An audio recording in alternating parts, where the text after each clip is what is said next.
Takže ahoj, ahoj, já vás všechny zdravím u prvního videa tohohle kanálu. Bude to takové uvítací video, jak to tady bude na tomhle kanálu chodit. Pro nováčky řekneme, jak chodí celá Ostrava, jak to prostě funguje, jak kdy se napojit a bla bla bla. Nebudu to nějak prodlužovat, já rovnou začnu, jo, aby to nebylo úplně dlouhé to video. Máme tady několik prací na výběr, policii, nějaké poddivize, takže dopravní, cizinecká, zásahová jednotka, bla bla bla.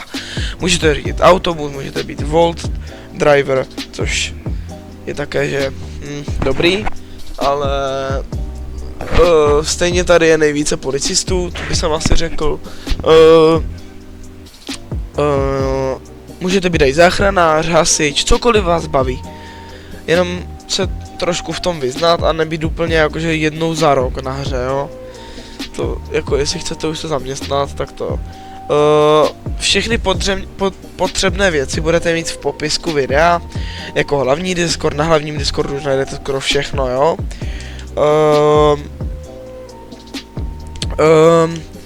Co bych vám dal řekl?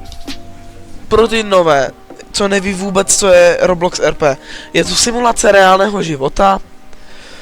Můžete být jakoby prakticky cokoliv chcete. Dál, co vám řeknu, že tady mě v tuhle chvíli, kdyby se zeptali, co se stalo, tak mě policista zastavil a myslel si, že jsem to BMWčko, co jsme potkali u dálnice na červené, takže to potom zase otočil.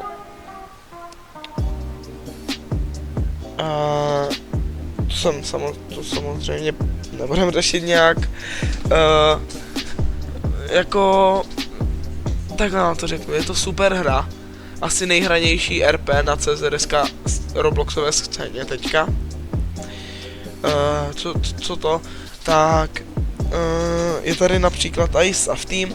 Ve staff teamu je málo sice lidí, ale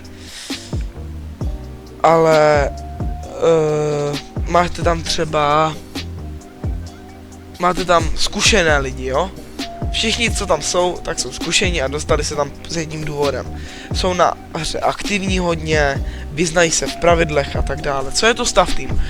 Pro ty, co neví. Staff team je něco jako admin team. Jestli nevíte něco je admin team, jsou to lidi, kteří dohlíží, ať všichni dodržují pravidla RP. Jestliže nedodržujete pravidla, někdo na vás může zavolat admina pomocí vykřičník help. Jestliže se usoudí, že jste porušil pravidlo, můžete dostat buď slovní varování nebo normální varování. Za určitý počet varování můžete dostat ban.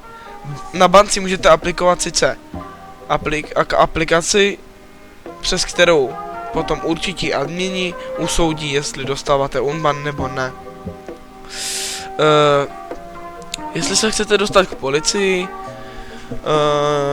tak budete muset jít na hlavní Discord, tam se verifnout, potom si najít important links, tam si najít State Police Discord, a tam se potom napojíte, uděláte si verifikaci a potom tam je kolonka, events. V eventu je vždycky předčasně určený, jsou tam většinou jsou tam dva typy tréninku. Je tam basic trénink a standard trénink. Jestli jste úplně noví a ještě tam nikdy nebyli, budete čekat na basic trénink. Basic tréninkem, jestli projdete, tak se dostanete přímo k SP. Potom, jestli v SP se budete chtít dostat někam výš, tak budete muset čekat na standard. Jo?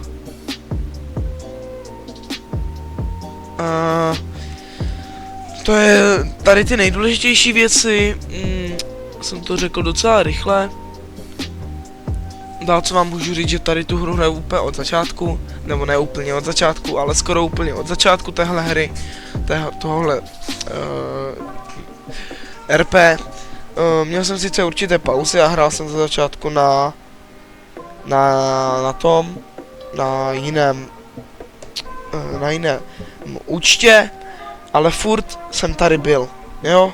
Měl jsem sice i nějaké pauzy, kdy jsem to nehrál moc, ale fakt je to super hra, jo. myslím si, že vás to bude bavit, jo, jenom vás poprosím, ať nejdete, ať prostě nejdete, nebo jako, můžete to udělat, ale je to zbytečné, jo, je to ztráta vašeho a instruktoru čas, když tu hru ani neskusíte a hned půjdete na basic trénink, jo, protože potom to uděláte sice, ale potom zjistíte, že například vás Ostrava nebude bavit, nebo vám nebude vyhovovat prostě na optimalizace Ostravy a je to různě, jo. Ale s tím se s váma loučím u tady toho videa a uvidíme se u dalšího, mějte se.